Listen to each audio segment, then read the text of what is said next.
shouldn't. Right. And when I say we don't have a relationship, it's not anything negative from my end. Right. It's me letting you know, yo, bro, I picked up the phone Right. on several occasions and called him. Right. He never called me back. Right. What's up, everybody? Welcome back to another episode. Please like the video and subscribe. Our target is only 1,000 likes. Skip Bayless and Stephen Smith altered the landscape of debate television by joining forces on Fast Take, but getting there was a years-long battle with ESPN. For years, Stephen Smith has openly credited and thanked Bayless for making him a full-time debate partner on Fast Take in the year 2012. Stephen A, though, has since modeled Fast Take into his own show by getting rid of Max Kellerman in 2021 and watching Bayless leave ESPN by his own will in 2016. But the thing is, Skip Bayless didn't just bring Stephen A to Fast Take, he helped him back to ESPN. Stephen A's first stint at ESPN ended in 2009. According to Skip Bayless, Fast Take ratings were already going through the roof during the 2011 Tebow season. At the time, ESPN was allowing Stephen A to make weekly appearances on Fast Take, but at the end of that season, Skip Bayless insisted on having Stephen A as a full-time debate partner on Fast Take. I have nothing bad to say. I'm eternally grateful to Skip Bayless, who brought me on First Take, as Shannon has articulated about himself as well, because you should never forget somebody that gave you that opportunity. You really, really shouldn't. Right. And when I say we don't have a relationship, it's not anything negative from my end. Right. It's me letting you know, yo, bro, I picked up the phone on several occasions and called him. Right. He never called me back. Right. And so, to me, if you that kind of person, that doesn't make you bad. It just means that we can't vibe, because I'm going to answer a call. Right. I'm going to answer a call. I got a lot of people over the last year or two that have really, really pissed me off. Right. I'm picking up the phone if they call. Right. There's only one person that I won't pick up the phone for. Everybody know who that person is. That no good, sorry ass. Everybody knows who that is. I don't have to say his name. Right. Outside of that one human being on the planet Earth, you understand, who I think is the human incarnation of the devil. Right. Everybody knows. Anybody else calls me, I'm going to pick up the phone. Right. And so Skip had his right not to pick up the phone when the whole Shannon thing was going down, and that's fine. Right. That's his prerogative. Right. But live with that. Right. Do what you got to do. Right. That's how you felt it was best. That's why I know Skip better than most. And I know there wasn't malice or malicious intent with him not doing that. He's just a different cat.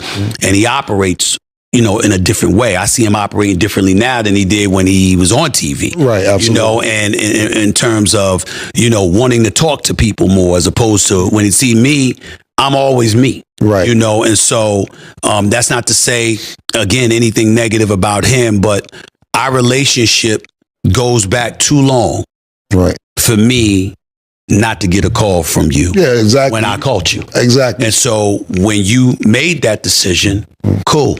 Right. Live with your decision.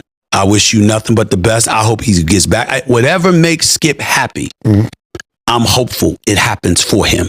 I love his wife, Ernestine, who is an absolutely wonderful woman.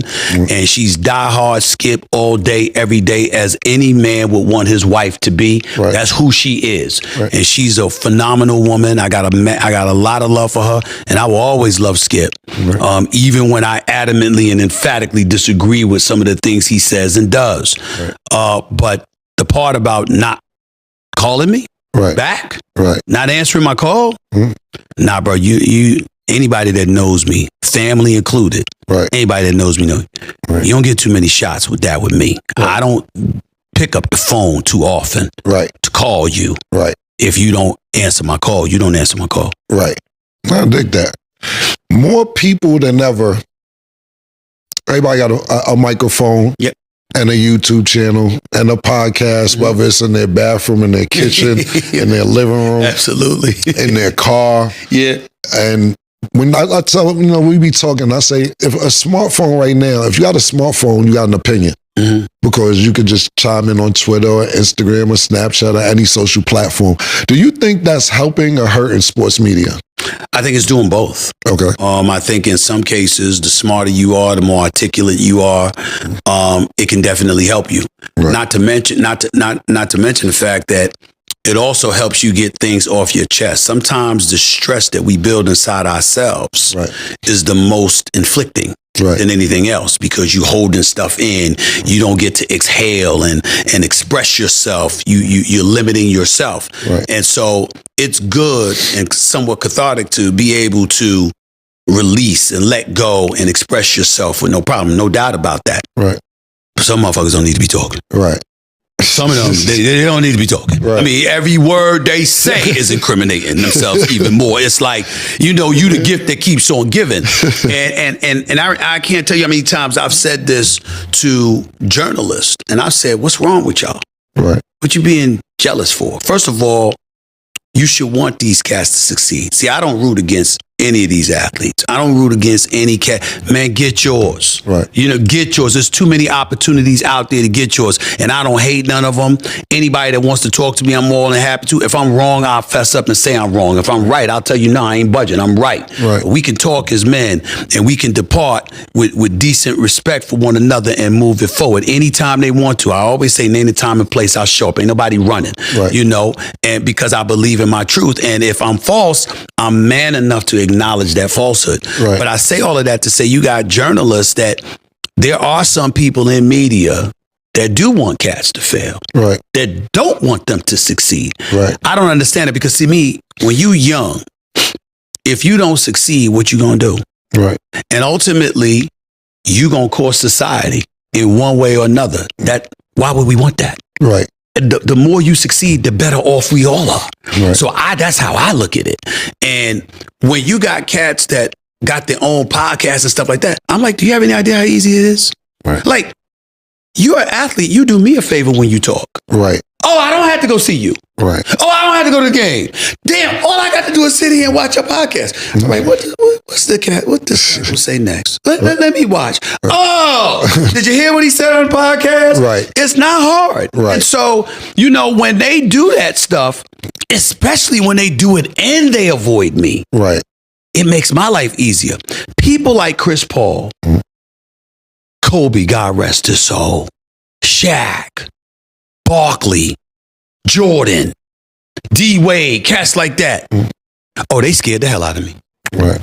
I didn't want to utter a wrong syllable about them. You know why? Talk to me, tell me. Motherfuckers pick up the phone themselves. Ain't no hanging around. Ain't no agents. Ain't no boys. No. Kobe, what? I know I ain't just hear you say it. You know what I'm saying? Chris Paul, Stephen A. What was that, Stephen A? You're like I've seen your show where people go on First Take, where people call you during the actual show. So I know exactly what you're talking about. And so to do that, I'm like, I gotta dot my I's and cross my T's. They ain't going on X or Instagram and nah. They calling me. I know you didn't. I remember one time Kobe said, "Get your ass to LA."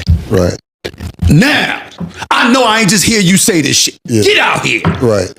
I look at the bosses. I gotta go to LA. I gotta go to LA because he wanted to holler at me. So it's like you see, and he ain't the only one that's done that. I'm saying that it's a beautiful, beautiful thing because you want to get it right. And if you're wrong, you want to know how you were wrong. But most importantly, you appreciated that they wanted to talk to you face to face and correct you. You see what I'm saying? Because that's what men do. We don't have a lot of that in today's sports. We just don't have a lot of it. It's sad. We don't have a lot of it.